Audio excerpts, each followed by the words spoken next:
Ever feel like everything's getting more expensive? Groceries, rent, even breathing. And let's not forget car insurance. It just keeps creeping up. But here's the thing. Insurify makes one part of life easier. It's an insurance comparison site that finds real-time quotes from dozens of top insurers. Insurance companies compete for your business, driving down prices. It's like having a friend who knows all the best deals, but without the smug grin. You could save as much as $1,025 a year, and you might even cut your bill in half. The best part, it's all online. No phone calls, no spam, no nonsense. You can be covered in as little as 10 minutes, and with an excellent star rating on Trustpilot, saving feels less impossible. So why not give it a shot? Visit Insurify.com and see how much you can save. That's INSURIFY.com. Average potential savings based on initial quotes received by 183,234 customers seeking insurance through Insurify. Actual savings may vary depending on state of residence, individual circumstances, coverage selections, and insurance provider. Savings results are not guaranteed. This episode is brought to you by MeUndies. Underwear drawers are like the Wild West. You never know what you're going to pull out or what shape it's in. So upgrade your collection with the buttery soft comfort of MeUndies. MeUndies' signature fabric is as soft as a warm hug from your favorite sweater. Plus, it's breathable and oh so comfy, making it ideal for all-day wear. Get 20% off your first order, plus free shipping at MeUndies.com/Spotify with code SPOTIFY. That's MeUndies.com/Spotify, code SPOTIFY. I think you're on mute. Workday starting to sound the same? I think you're on mute. Find something that sounds better for your career on LinkedIn. With LinkedIn Job Collections, you can browse curated collections by relevant industries and benefits, like flex PTO or hybrid workplaces, so you can find the right job for you. Get started at linkedin.com/jobs. Finding where you fit. LinkedIn knows how. The Athletic.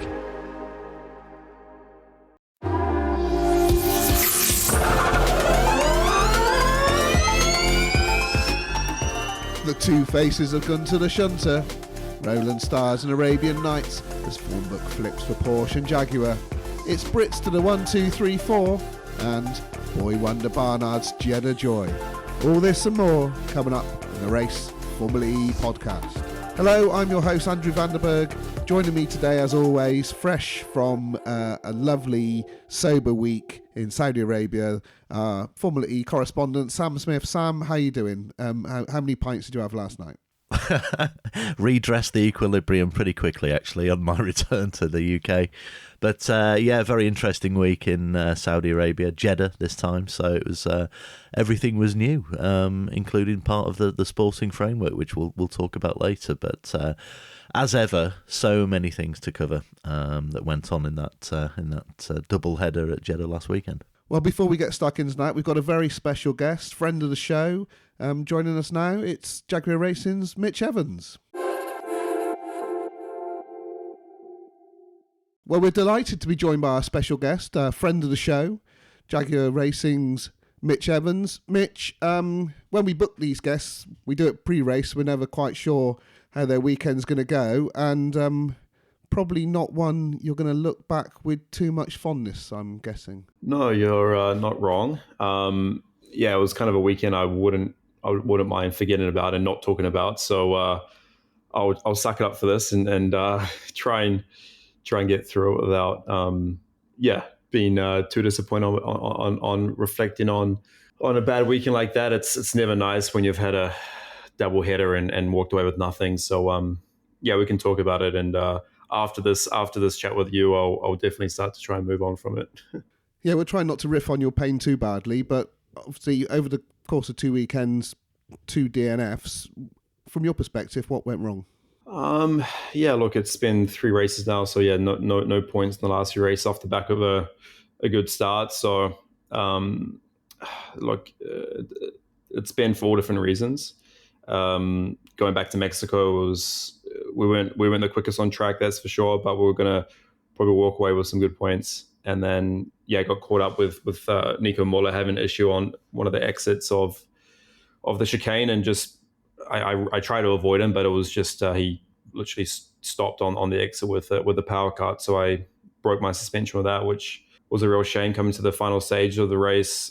Still had an attack mode on my sleeve, so could have looked at a potential top 4 finish. And then, heading to Saudi, it was a tricky start for us in Saudi in terms of overall pace.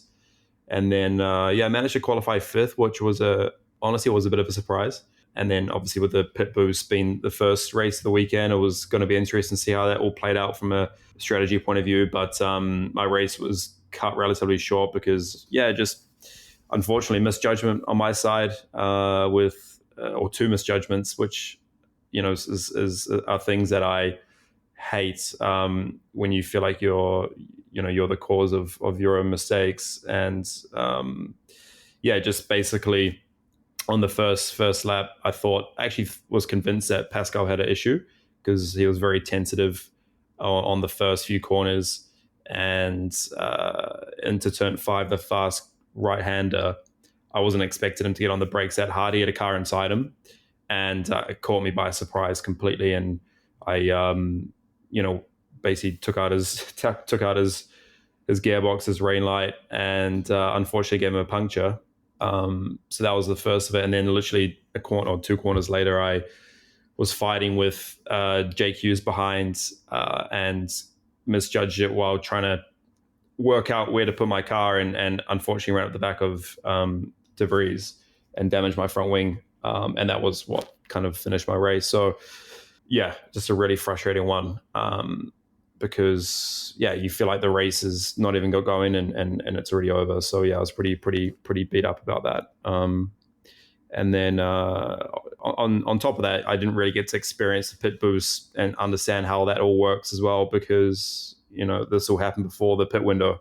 So I was like, I've not only have as a race gone, I've lost good value, valuable experience of trying to understand what those races were like. It's kind of even difficult to look back on the race from a replay point of view to understand how it all played out. So so anyway, that was the first race, and then second race was looking actually really good in the race. After a bad qualifying, I think I probably would have ended up around 4th. I think I probably would have finished around, ahead of Jake Dennis, maybe a podium, because I still had a attack mode up my sleeve, get on energy, but then I had a brake-by-wire failure with, I think it was 5 or 6 or 7 laps ago, and that put it into my race. So bit depressing, just relay and all that, but anyway, that's what it is. And it was a bit of a strange weekend just in terms of overall pace, and obviously disappointing to leave without any points.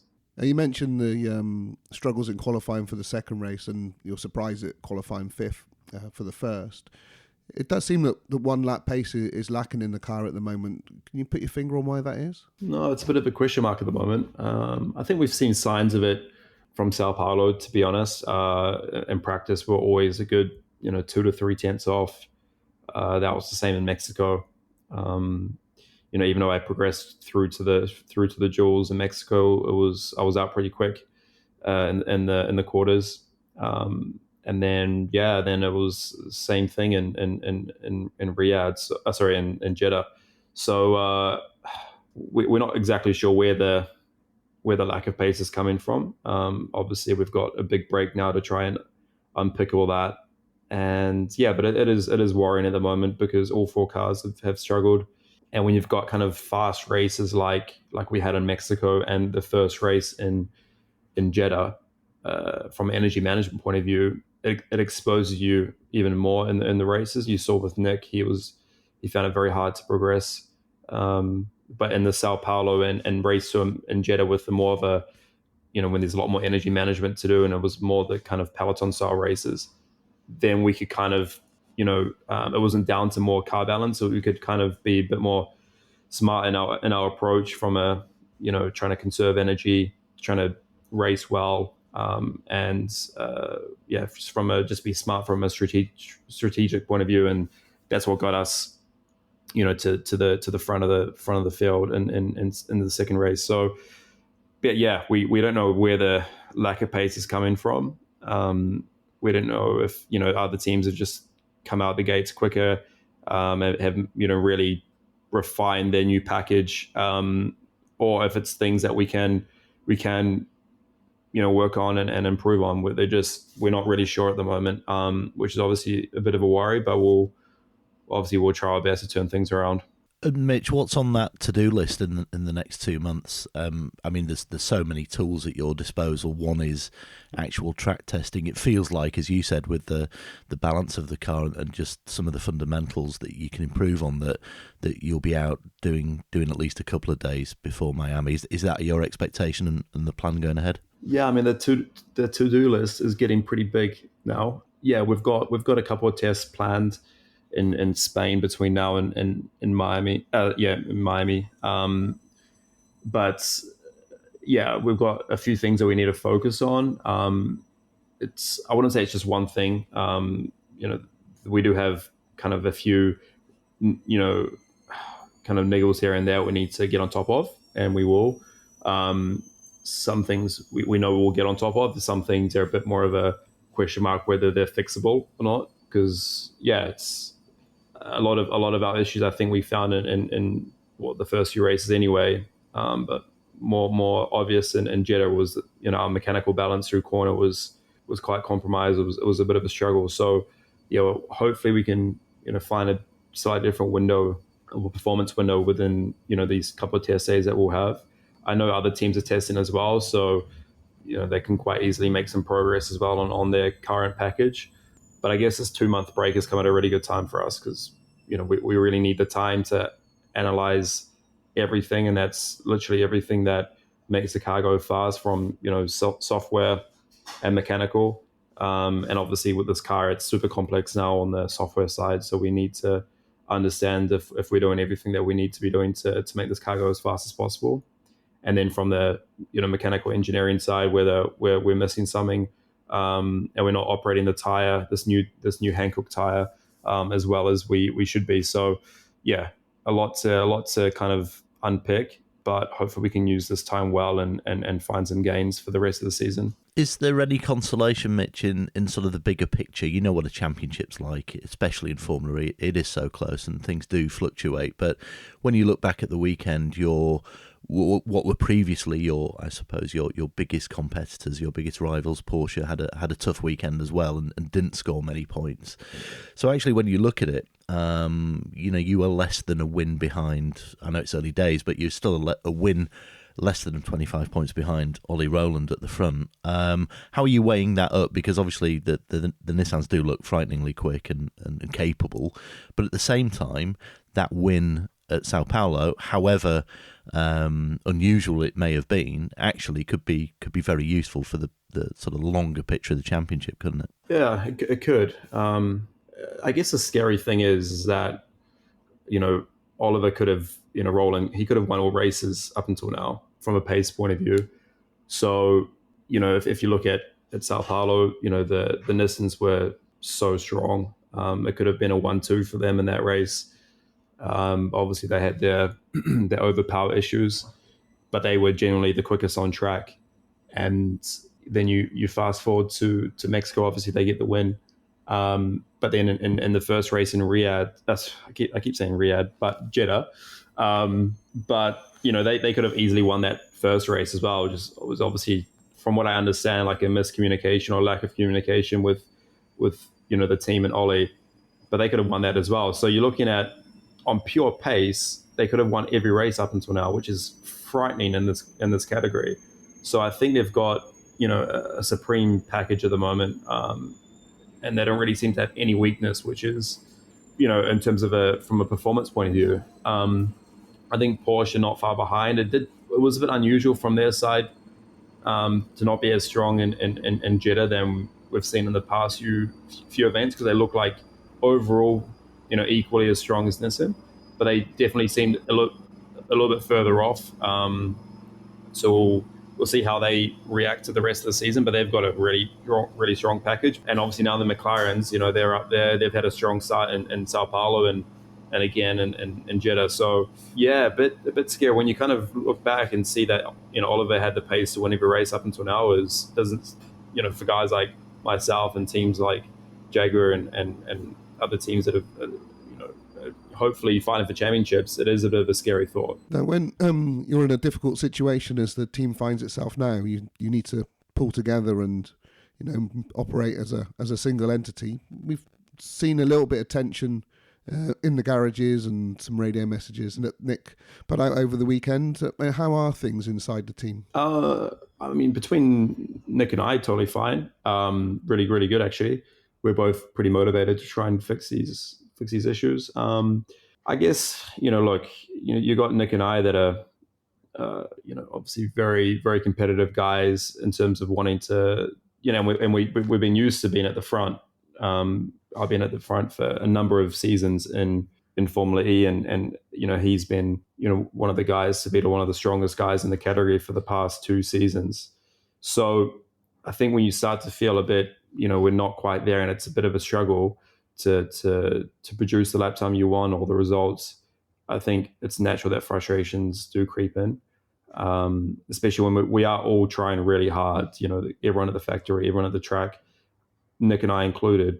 There's a lot of work that's going in behind the scenes, and when you put in that effort and things don't don't really deliver on track the way you expect, it becomes it does become frustrating. So I think some of the radio calls were maybe a little bit misinterpreted, because I heard some of the stuff, but it was down to, which kind of, I guess, could have been interpreted that Nick was questioning if he had the same as me in his car or something like that. But actually, it was more like he was wanting to try what I was trying, from a software point of view, and he I don't think he got exactly what I had or something like that. So, radio messages can be a little bit misleading, but in terms of our relationship, really, really strong, and that will, it will take a lot to change that. But as I said, frustrations can creep in when you expect to be at the front and you put a lot of work to be at the front and you're not at the front. So, we're in this together, and we will, work as hard as we can between now and Miami. We've got this great opportunity now with almost 2 months, which is kind of unheard of, to try and turn around things. You can hear the relief. Thank God.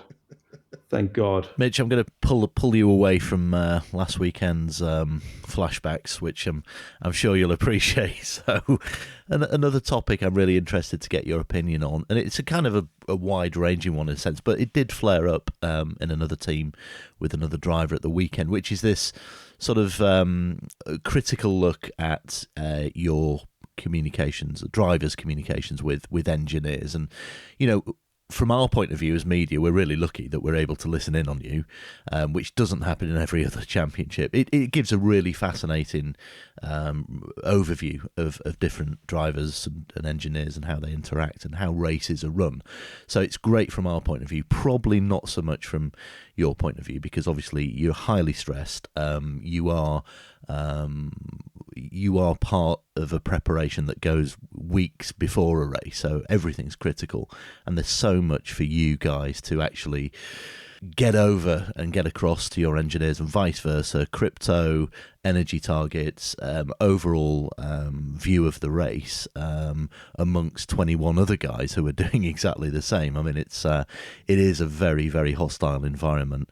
Now, with all that in mind, we saw at the weekend Dan Ticktum from Cooper Kiro sort of hit the headlines for his rant, let's call it, at his engineer, and whatever tantrum, whatever opinion you have of that, you've got to give context to what you guys are doing and the stress that you are under.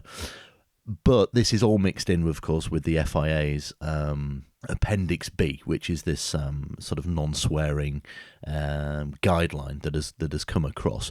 What's your opinion of that? Because, as I said, there's a lot of context that has to be laid out here, and for people to understand what is going on. Have you looked at that? Is it something you worry about? Have you had to change your approach? I mean, we've heard you before, as we have all the other drivers, have pretty testy exchanges with your engineers, and I think it's important to say that it's obviously nothing personal to your engineer or your team. It's just that dynamic at that particularly stressful time, isn't it? Yeah, 100%. Look, I'm no angel when it comes to the radio. We've seen it with other drivers, as you say. It's a really tough. I think it's really tough on on us drivers. I mean, it depends which way you look at it. If I put my driver hat on, I think it's a bit unfair. In every other sport, you don't really have, athletes aren't mic'd up.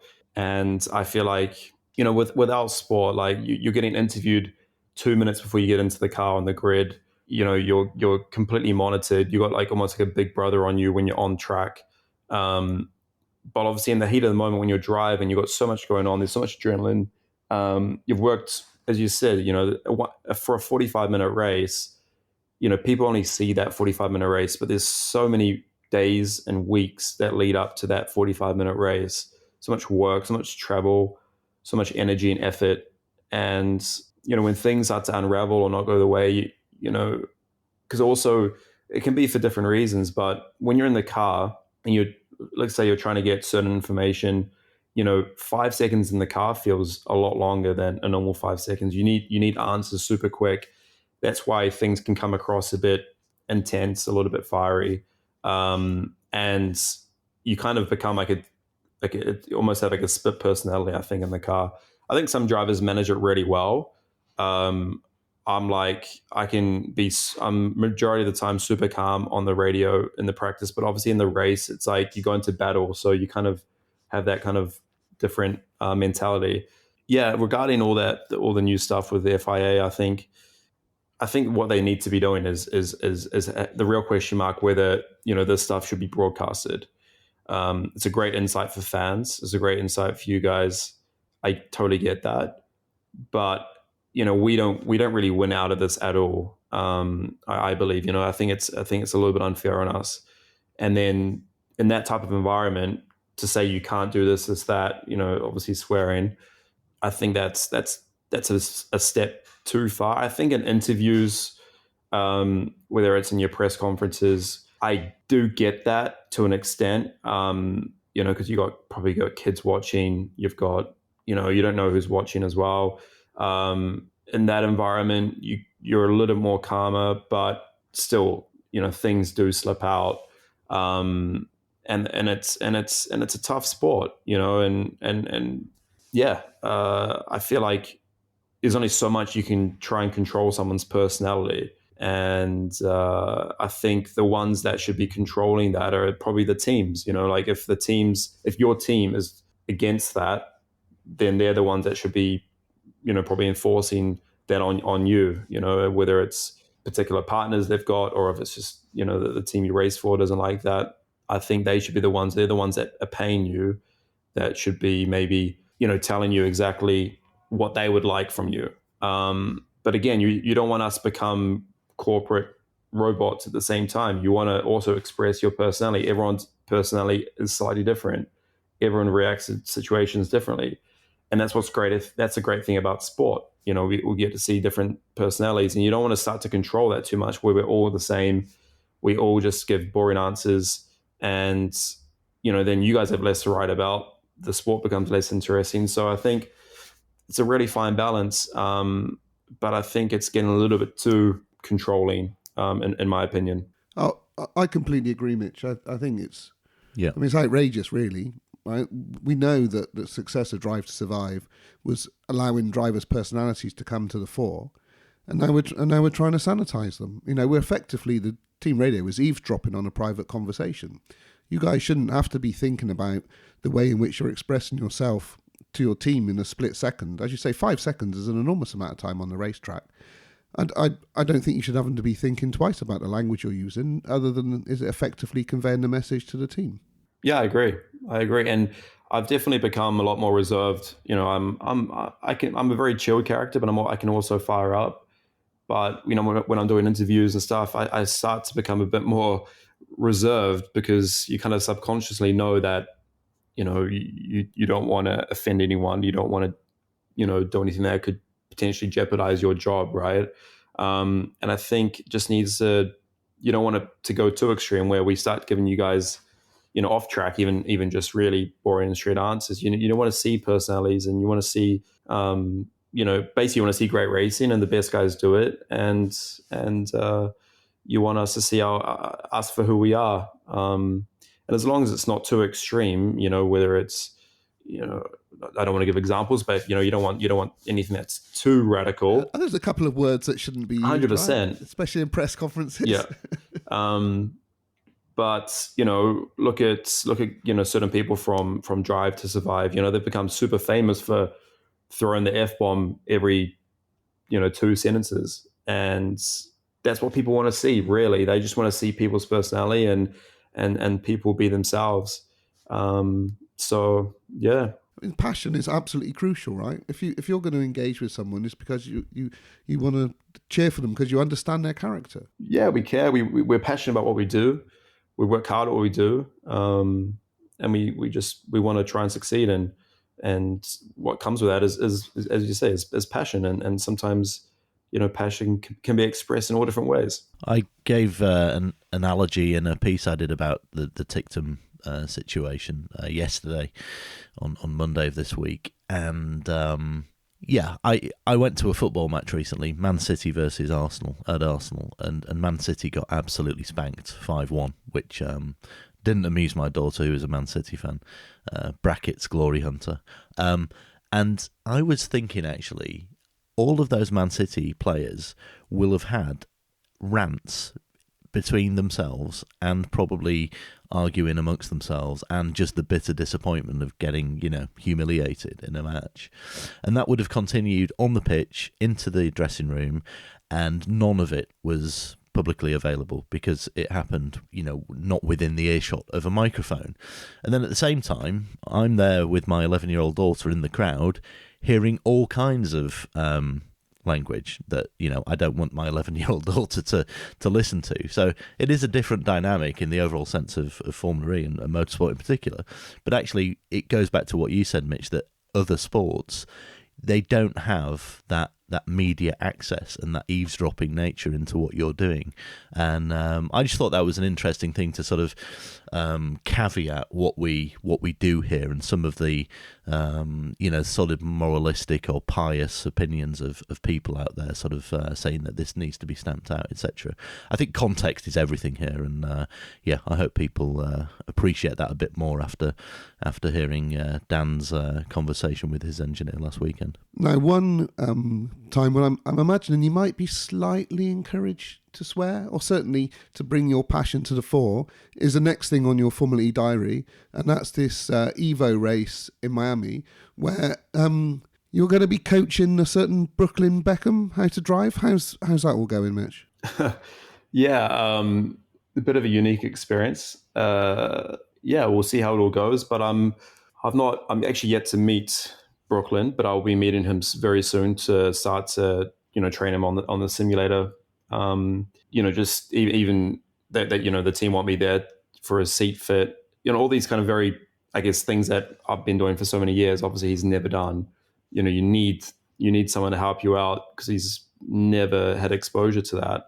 And I was saying to my engineer, I'm like, I'm really good at explaining the fine details of driving and the setup and all that, but to really go back to like pure basics, you have to actually think about it, because for that side of it, this is the break. Yeah, exactly. For guys like myself and other professional drivers, driving is like walking to us.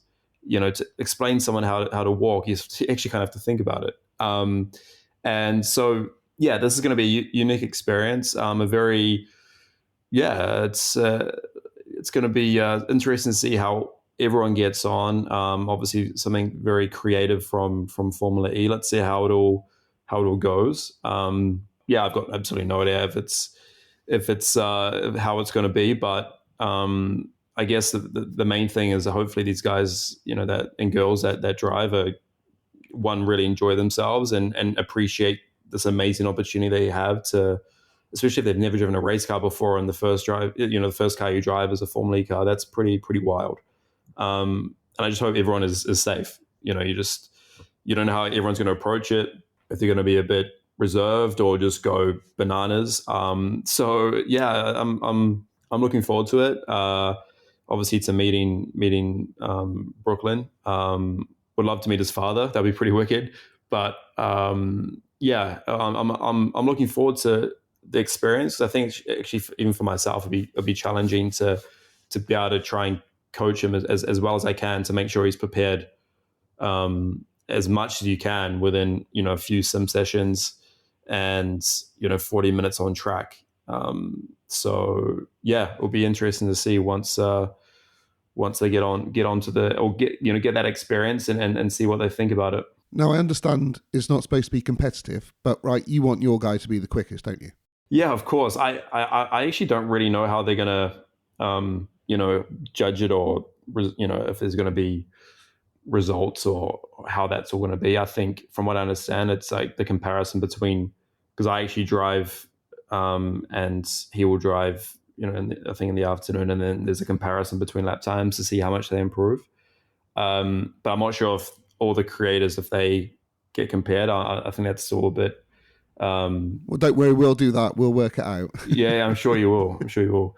But I think the main thing is, look, they're not coming into this to change professions, I guess. But I think as long as they enjoy themselves and Formula E get what they want out of it, then we can all walk away happy. If he takes corners half as well as his old man, you might need to look over your back, Mitch. Hey, true. Somebody had to do it, didn't they? Good one.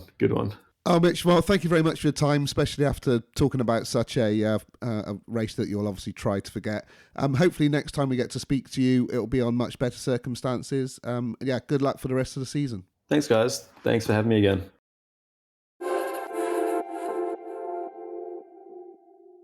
A fair play to Mitch for talking to us after his third non-point score in a row.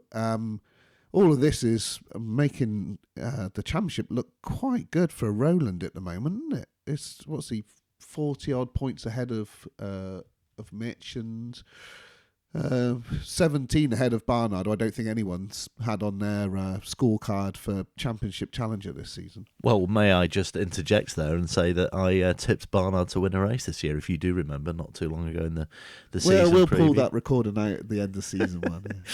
Yeah, fascinating. Nissan really just absolutely nailed it last weekend, or rather Rowland did.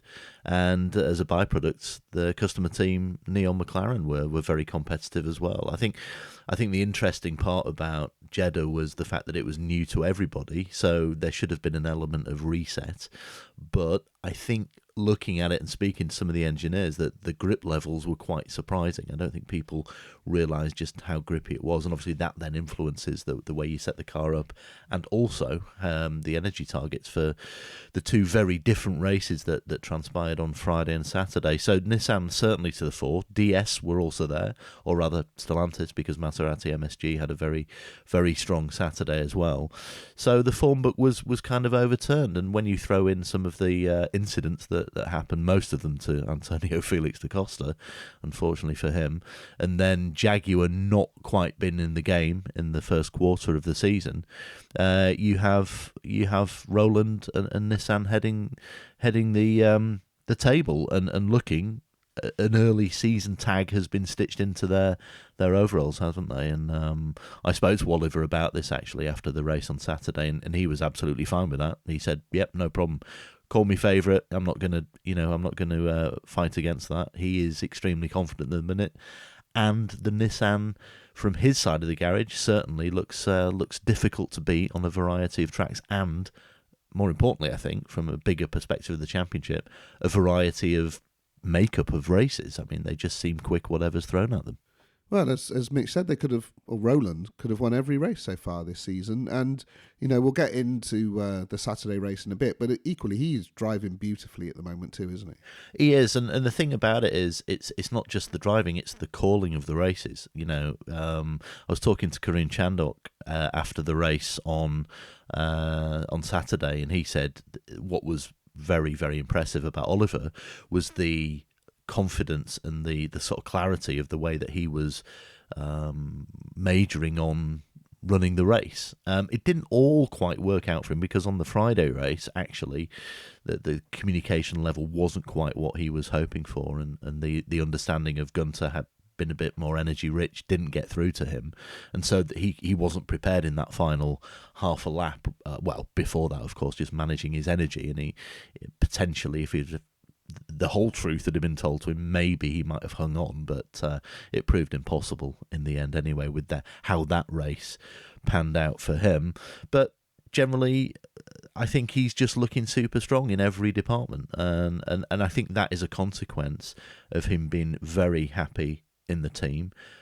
He and everyone on the engineering side of his side of the garage just gel extremely well, and I think obviously the package that Nissan have got, they've made significant improvements on this Gen 3 Evo technical package. Understand the tyres, not completely because people are still finding out about them, but they seem to have certainly had a springboard into understanding vehicle dynamically how things work, as opposed to some of the other teams, and that combined with the better efficiency that powertrain has, the Nissan powertrain has now, then they just look like an extremely difficult package to beat, and so it's proving. Mentioned there that we saw the sort of two sides of Max Guenther, getting his first and DS's first win of the season in race one, literally with a corner to go, having had a little bit of more energy up his sleeve than Rowland did. A little bit of a misjudgment there, maybe by Nissan, basically a corner out,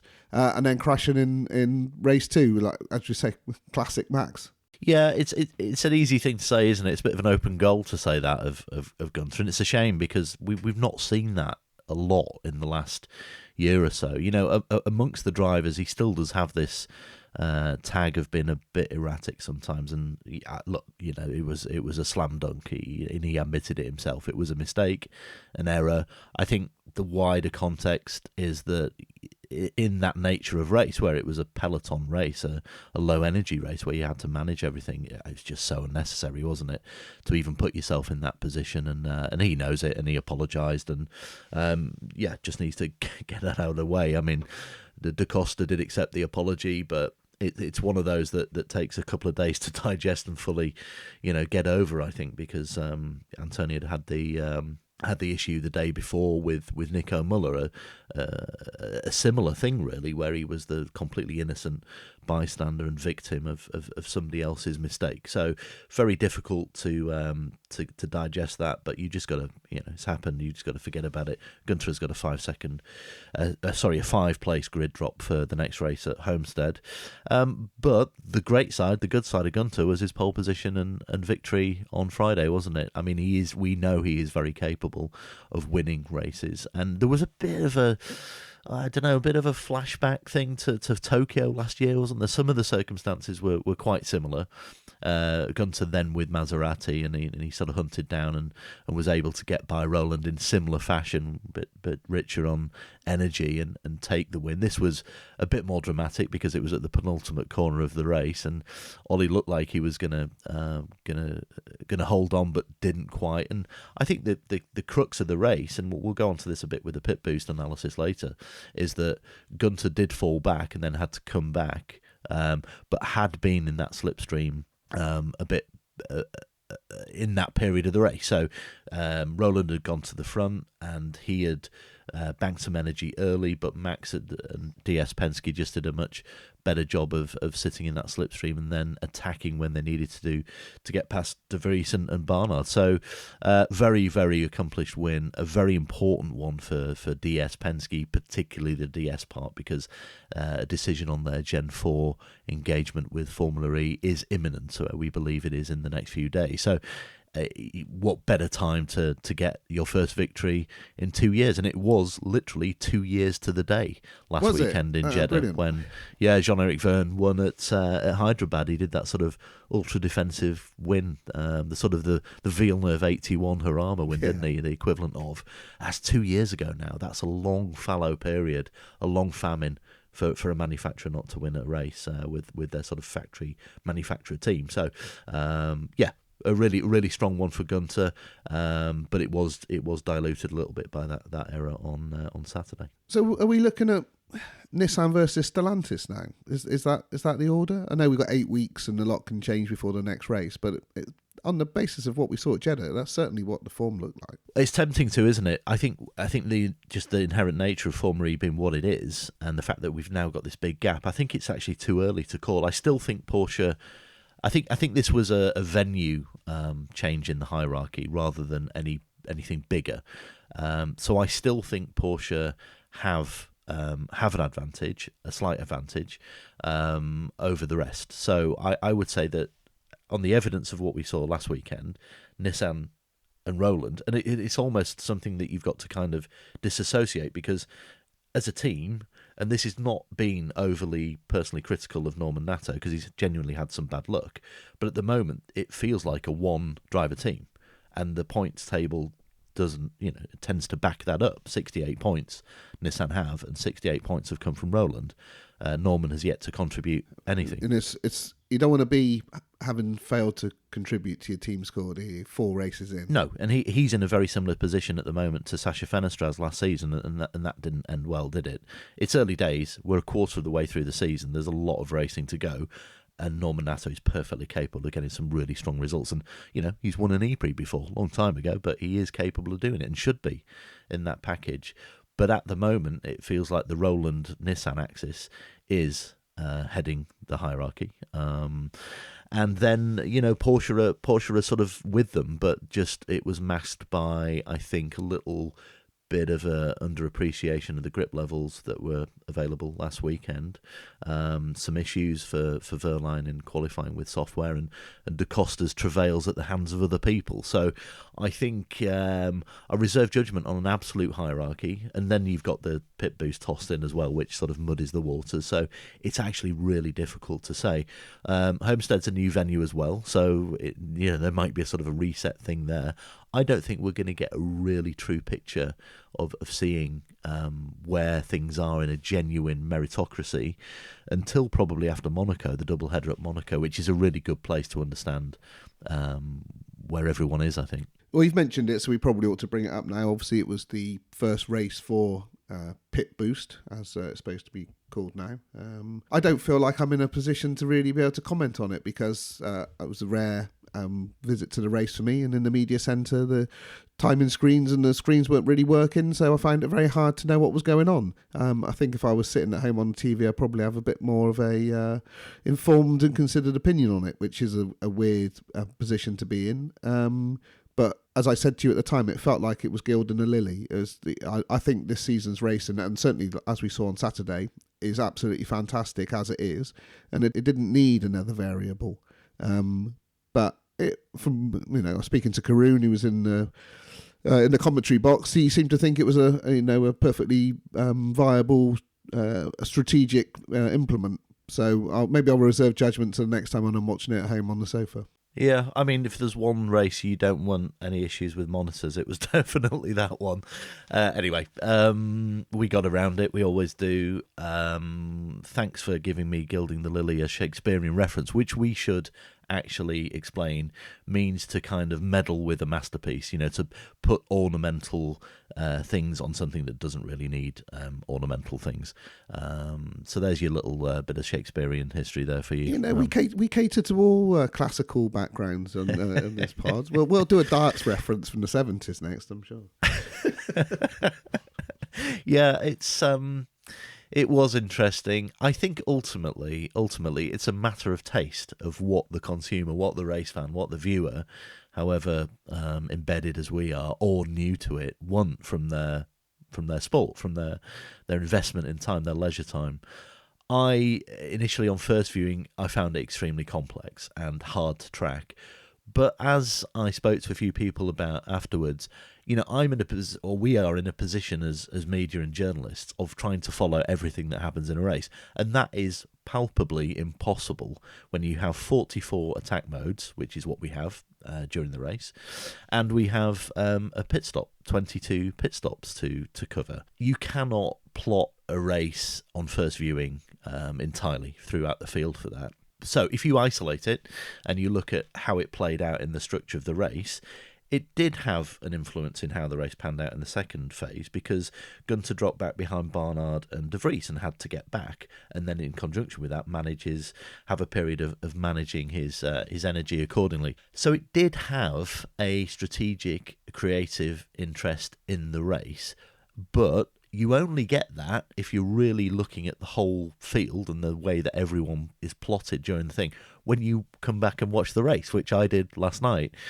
So it's then, from a marketing and from a media perspective, how do you extrapolate all the information you're getting of the viewing habits of how that race was for fans and new fans potentially? I imagine myself as a new fan coming to a sport and coming to Formula E and flicking over the channel by accident, seeing that and going, oh, this looks quite good. And then they start the attack modes and you go, okay, but where's he now? And then you go, oh, there's a pit stop now. Okay, but then there's like 3 different races going on and the order. And it's a 43-minute race. How do you illustrate and explain all that if you want to cover the whole race and you want to know about all the different drivers and all the different manufacturers? Well, without that timing screen, with being able to tell how many attack modes they'd taken, whether they'd taken their pit boost or not, whatever, it's just mumbo jumbo. Yes, it is. It is. In theory, it is impossible to follow, and you just bedazzled by everything. It's just multiple inputs, and you kind of short circuit. Your brain can't take it all. If you isolate it with the 4 drivers that we talked about, Rowland, Barnard, De Vries and Guenther in that race, you can get a really exciting sort of perspective on it and understand it. So it's just a question of whether everyone was doing that. And because it was at the front of the race, you anticipate that most of them would. So in that context, it does work. But how many people really got it? And I spoke to Jim Wright, a friend of the show and commercial director at Andretti. He's been at a few races in this time. He's done a few races as we have. And he enjoyed it and he liked it and found it easy to follow. Unfortunately, it didn't include one of his drivers. But I think we've got to reserve a bit of outright judgment until we get the data and understand from the TV habits of people tuning in and the sort of... Well, I think my opinion was definitely impacted by what was going on with the screens and stuff. I don't think it's a fair analysis from me because, I was annoyed as much by what was going on there as I was trying to understand what was going on screen. It's an unfair analysis, I think. Yeah, let's see at Monaco because we know Monaco inside out, the track and how the races are run there. And we have had some sensational races at Monaco. I anticipate we'll get them again. But will Monaco be, again, just too much to understand and take in, or will we get a good narrative? Personally, I enjoyed much more the Saturday race because it had a definitive pot boiler of a narrative going through it. It was great. It was a cracker. Was Jake Hughes going to, use that sort of minutes advantage that he had to hunt down, get past Barnard and challenge Rowland? That's the sort of thing where I think people will really sort of dig down into and get a bit more satisfaction from. Then again, how many races in international motorsport are won at the penultimate corner of the race?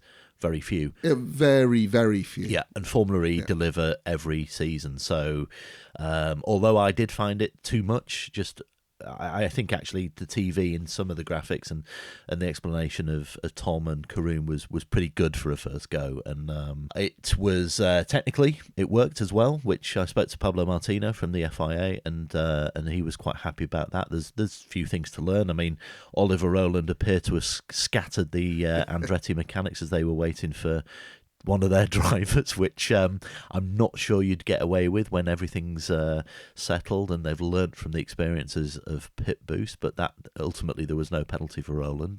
So little things like that need addressing, but technically it appears that it all went pretty smoothly. The duty cycle of the battery is obviously the data will be crunched and technically they'll understand if there is any effect of what they're doing with that. At the moment there doesn't appear to be.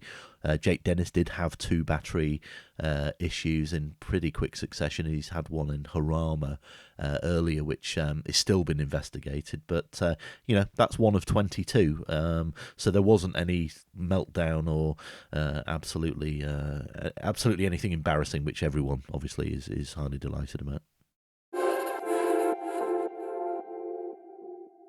Well, one thing that's definitely worth talking about is Taylor Barnard, who, as you have correctly said, predicted would be a race winner before the season started. He hasn't won one yet, but the rate at which he's performing, it feels like just a matter of time. Set a new record by a considerable margin, I think, as the youngest ever Formula E pole sitter. He's now got 3 podiums in 4 races, and maybe not to quite the extreme of what's happening between Rowland and Nato. He's really doing a number on Sam Bird there as well, isn't he? Yeah, he absolutely is. The boy wonder, the baby-faced assassin. His racing was superb last weekend. His pace was good, the one-lap pace. But I'm not saying so it should be, but he was in the best package last weekend, but in the context of his experience, and particularly the lack of experience in low-energy races, I thought he was exceptional. I really did. I thought he was really, really strong in both races, but particularly Saturday, I thought was really impressive. I think the team, Ian James, obviously should take a lot of credit for backing him at such a young age. His engineer Grant Clark deserves a lot of credit too for making him comfortable and understanding that in the sort of the roughhouse low energy races, peloton races, that he can drive his own race.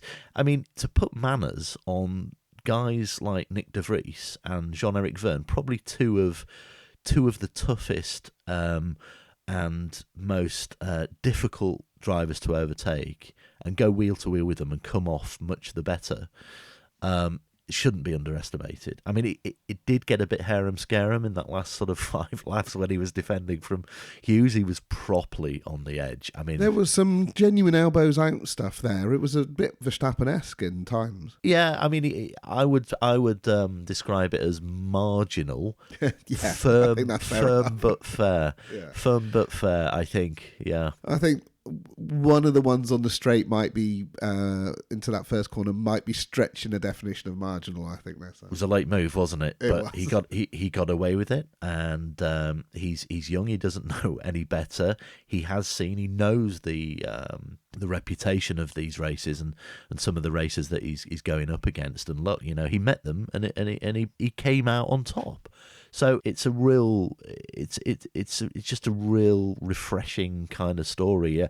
The last time this happened was really Jake Dennis in 2021, and within a couple of years he was champion, and that's really exciting. I think to get a new star on board for Formula E, and to be second in the championship, have 3 podiums and a pole position. He's ticked every milestone off now, and we know what the last one is, right? I mean, the last one is to win a race. Yeah. And he will do that, and I'm confident he'll do that this season, because from what we've seen so far, it's been just exceeded all expectations, and he's really on the up. Well, except for yours, obviously. Do you know what? If there's one person and there's one entry in one side of the garage that doesn't want an 8-week break, it's there. Yes. It's Taylor Barnard and Neon McLaren, because he'll want to be racing this weekend, and he's got to wait 2 months, and that is just not what he needs with this momentum that he's pulled out for himself. So, all power to him. So that second race with Rowland, Barnard, Hughes and Dennis, British 1, 2, 3, 4, I can't, certainly in Formula E that's never happened before. I don't think that's ever happened in a World Championship sanctioned race before. I'd be interested if any of our listeners... I was thinking there's got to be a possibility in the 60s with sort of Surtees, Hill, Clark, and maybe in that first sort of year when Stewart came on the scene, maybe that might have happened. Yeah. Did Russell, Albon and Norris in F2 not get... That's not a World Championship, is it? Oh, well, yeah. Well, if you're going to be pedantic. Well, I'm not being pedantic. I'm saying that the terms of reference of the conversation. In a World Championship, you may well be right. Yeah. We need, who do we need? We need Norris McWhirter or somebody, don't we? Or maybe not. We talked about him at the weekend, didn't we? Yeah, we're not going down that rabbit hole. Nah. Who else do we want to talk about? Mahindra looked quick on Friday, and then sort of sunk back into the pack on Saturday. But they're having a better season than last year, aren't they? Oh, yeah, vastly. They're looking good. They got a double points finish on Saturday. De Vries was really good and was up there consistently and executed a good race. Got, as Mitch said, got rear-ended by Mitch, which probably didn't help in the early stages, but pulled through and got a really strong 4th place. And Edo got, I think it was 7th, and he was at 4th and 7th, I believe they had. And then on Saturday, Mortaro car was extremely strong, getting through to the duels, and then was just in the wrong place at the wrong time when Guenther pushed Acosta into him, and he got a bit of wing damage, but still was still able to come through, and he got a point for 10th. So but there's a lot still to do. If Mahindra want to get those podiums and execute the promise that they have with this new package that they have in the M11 Electro that they have, they will need to find a bit more. They're probably fifth or sixth in the pecking order now, with the two Stellantis brands been pushing themselves even further up the grid this weekend. But yeah, I mean, lots of promise, and two much more happy drivers than we had last season in De Vries and Mortara for sure. Now, you mentioned in our chat with Mitch, Dan Ticktum's radio tirade, but on a weekend where there was actually a bit of pace in that package, do you have a bit of a point? Yes, the disappointment, it was just born of pure frustration. He was in line for definitely a top six, if not a bit more. I could have seen him been in and around that De Vries and Barnard squabble for third place at the end of the race potentially, and it was taken away from him. He had to do a reset before he did his attack mode, and that's when the whole rant took place. Digging down into it, Mitch touched on it as well, didn't he? The drivers will vent. And they're entitled to. If there is something of such frustration... what he was being asked to do, why wouldn't he be frustrated? Yeah, frustration, disappointment. Ironically, he had a new engineer for the weekend, and boy, has he got a story for his first race as an engineer there, which I think hell of a baptism that is. Well, yeah, but what actually didn't come across was that afterwards, when he was on his slowing down lap, Ticktum explained the nature of his frustration without Anglo-Saxon expletives, and said to his new engineer that he needed, that he shouldn't take it serious, literally and personally, that it was just the frustration coming out. And yeah, quite right. If you haven't got frustration when you are when you're in that position, and you are seeing a result disappear after 2 or 3 weeks of intensive preparation, then you shouldn't really be there from a competitive standpoint. What I'd say as well, though, is that Ticktum does have a lot of baggage. He has a lot of form, and it is amplified and illuminated upon much more than other drivers. And when that happens, he does receive a lot of bile and, in my opinion, quite pious commentary on social media, which I don't think he really deserves, because the context we've laid out with Mitch and what we talked about earlier has to be understood, and people need to know that it is a privileged access to listen to these guys when they're in the this sort of white heat of battle. So I think it was actually overplayed quite a bit. It was the Ticktum effect, just fully concentrates everybody on this. The wider picture of the Appendix B, the FIA swearing, I think is correct in the sense that it should be for actual press conferences and interviews that are filmed on TV. I don't have a problem with that. I slightly have a problem when people are just getting out of the car. I think the adrenaline's still pumping, but press conferences, absolutely right. You've had time to adjust yourself or whatever, and I don't think there's any need for a gratuitous swearing in those. I don't mind the odd sort of light bit, and occasionally it'd be quite funny to drop a singular F-bomb. Yeah. But team radio, they if you don't like it, don't listen, don't broadcast them. Yeah. But don't tell them how to think, how to talk, how to interact. I think that's completely wrong. Correct. Michael Lee was the engineer. I think he deserves a mention just for hopefully he's had a long lie down, surviving the hairdryer. Fair play to him on his first race doing that.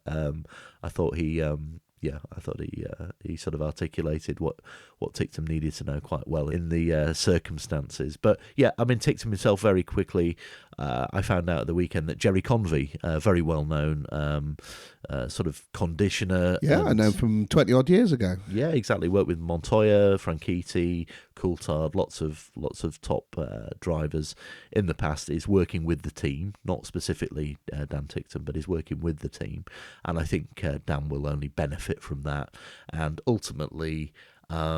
Spending his energy as he will be doing in his car practically, but spending his own energy on these things a bit more succinctly perhaps, and not going into expansive rants would sort of just, I think, help things along a lot more from his point of view.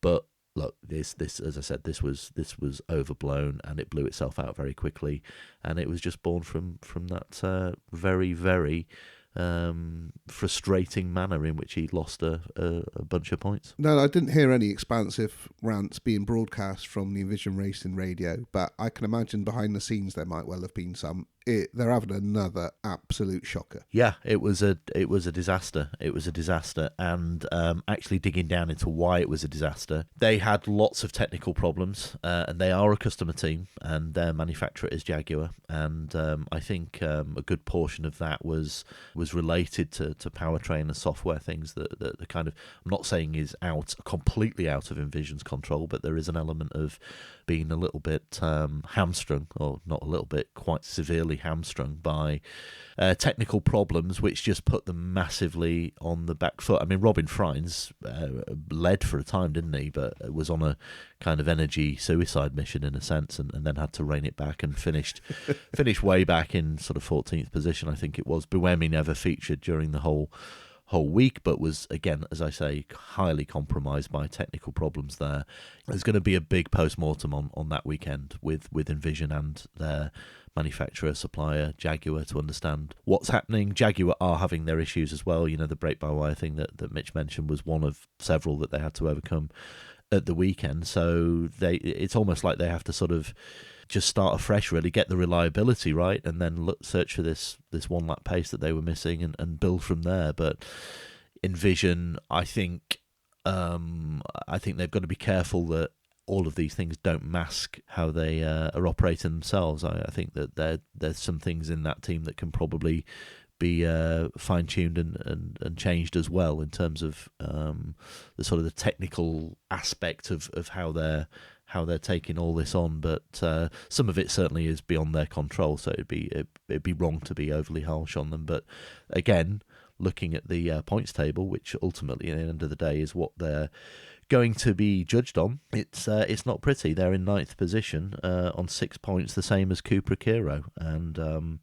the 6 points that they got in Sao Paulo already seem a very long time ago. Before we move on to your traditionally incredibly exciting Any Other Business, there was a rookie session where all the teams got to run some different and unusual drivers, but it all happened before I was in town, so it kind of passed me by. So give us a helicopter view of what took place. Yeah, this is an extra session that the FIA can put in once a season. Oh, actually, you can do it several times a season, but I think it'll only happen once this year. And a 40-minute session was held on Thursday afternoon.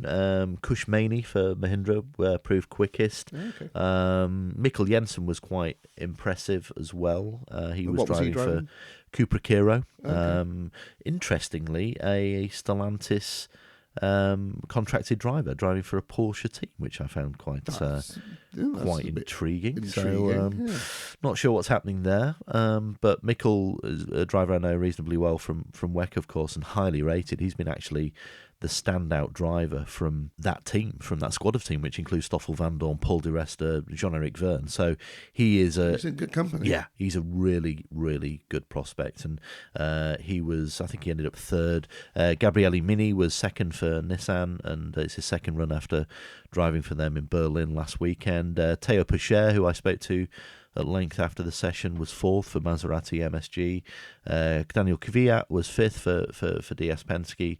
And the only other incident of note was Zach O'Sullivan and Jamie Chadwick colliding in the last lap of the test there. Bit of a messy one, and as I alluded to with Mitch offline, before some very comedy agitation on the TV when it panned to. Well, they're not supposed to hit each other, are they? No, the look of Nick Cassidy and Sebastian Buemi was to anyone not associated with the incident was quite amusing. But obviously, yeah, that's not something you want to do is bend the car. But misunderstanding, I think, is the most polite way of putting that incident. Okay, so just the 8 weeks to the next race now. I think Mitch said it was unprecedented, but it's completely precedented because it's what happened in season 1 when there was, about 18 months between round 1 and round 2. Which I think was 12 weeks, wasn't it? Or 11 or something like that. We've got the Evo session in Miami. We talked at length to Ellie Norman, didn't we? And it was very interesting what they're planning, and if this is executed as been purported, and they hit their targets on this, it could actually be really good for Formula E. So we're going to be a bit agnostic about it and look at it afterwards. It's good they're trying something different, I think is my position at the moment, and then I will judge it after I've seen it. It's not ideal mid-season or a quarter of the way through the season, but they have to do something to just keep the momentum of Formula E in people's consciousness. It's going to feature some interesting people. Sergio, have they got the final one yet? Have they got the 10th one? I'm not sure. I don't know if they have. I think they've still got some announcements to come. You talk and I'll Google. I think that they still have significant announcements to come, and part of that is which celebrity influencer is with which team. We know that Sergio Aguero is with Porsche. We know that Brooklyn Beckham, as Mitch said, was with Jaguar. There is Tom Felton is part of it, who is the actor who played, I've got to get this now because my daughter won't forgive me, Draco Malfoy in Harry Potter, the Harry Potter franchise. And Supercar Blondie, who is somebody I don't know much about. I thought it could be Robbie Savage at first, but it's not. It's a woman who is Dubai-based Aussie influencer. Okay, so she is part of it as well, which they seem to have a lot of range of celebrities involved. It'd be quite good fun to see how they get on in the Gen 3 Evo. But yeah, there'll be lots of I think the next podcast we do, we can talk a bit about what we found out from that went on at the Hard Rock Stadium and in and around there in Miami. So let's see. But yeah, lots of exciting plans, and I'm sure there'll be some fun, interesting and amusing footage from seeing how these celebrities get on in Gen 3 Evo cars. Okay. Any other business? As you mentioned, the Stellantis announcement is expected imminently. Yes, it is. Yeah, the DS, whether they're going to do Gen 4 or not. Maserati have already committed to Gen 4, the Gen 4 rule set, which was a very a big surprise, a positive surprise at the end of last year. The DS automobile side of things appears to be a bit more complex. Lots of internal changes in the Stellantis landscape, and their decision is believed to be imminent. Certainly internally, we believe it is in the next week or so. Whether that will be articulated externally soon after, we'll have to wait and see. But it feels like a bit of a genuine 50-50 at the minute. I think there's a lot of rationale as to why they should continue, but equally in the bigger landscape of what's happening in the automotive industry at the minute, which isn't so positive, that there could be a less favourable decision as well. But we genuinely don't know. I think well, that's the world at the moment, isn't it? Yeah, and there could be plan Bs. There could be potential involvement of another Stellantis brand, although I think that's cooled recently. Or Stellantis Motorsport does exist itself. Could there be some third way potentially of whereby Stellantis Motorsport get involved with another partner, and then probably put Jeep in there now, put some big sort of monster truck wheels on it, and just drive off road, literally drive over the opposition potentially. Yeah. I think it's not all to play for, because I think the decision is made. We just don't know about it. It will be very interesting which way it does go. So you know where to come. The Hyphen.race for the latest on that. It should be very soon that we can analyse that one. Do we need a Sam's calendar update jingle to play now? Oh, should we save it? I think we only put that out for special cataclysmic occasions when we get last minute decisions or yeah. So it's not of that status. Well, it seems quite interesting. Jeff Dodds, the CEO of Formula E, travelled to Phoenix just before Jeddah and held several meetings with potential race makers in Phoenix. It's nothing is done yet, but I believe that it is looking quite positive, and that there could be a race in Phoenix, Arizona in 2026, which would the presumption is that would be a second US race, which is something that Formula E have been trying to get ever since we raced, of course, in season 1 at Long Beach and Miami.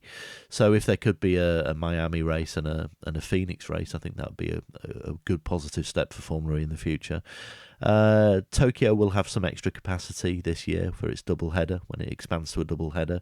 The promoter was on site, and I had a chat with them as well as Jeff Dodds, and just understanding that is gradually becoming a bigger event for Formula E, and there'll be more people to see it. So that's all very positive. Anything else you want to talk about? I mean, there's a few things. I think it was seen by anyone who watched qualifying that there is a new CEO and chairman of Maserati MSG, which absorbed quite a lot of our time, let's say. At the race last weekend in Jeddah, Brooklyn Eric is heading up a new party of investors, more of which details I think are going to be issued later this week. And that's been a topic I've personally been tracking for many months, and something that was needed for a bit more direction and stability for Maserati MSG as they go forward to Gen 4. As I said, Maserati are committed. They're one of the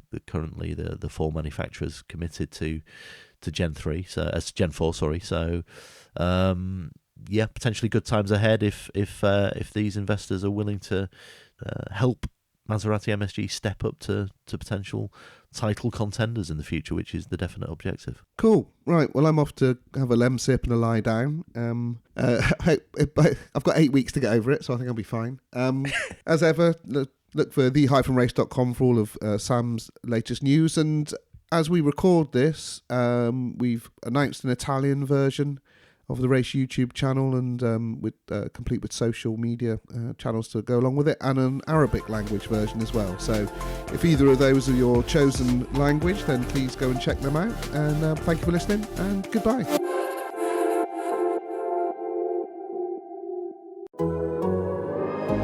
The Athletic.